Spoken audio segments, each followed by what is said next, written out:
மண்ணில் விழுந்து இளமை மலரின் மீது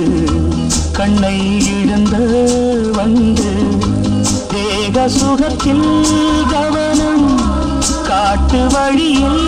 பயணம் கங்கை நதிக்கு மண்ணில் அணையா இளமையெனும் பூங்காற்று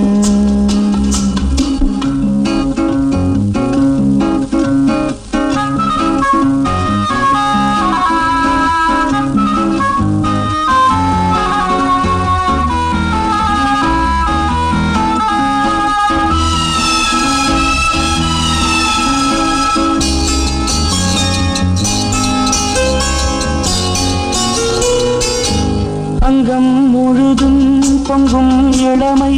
இதம் பதமாய் தோன்ற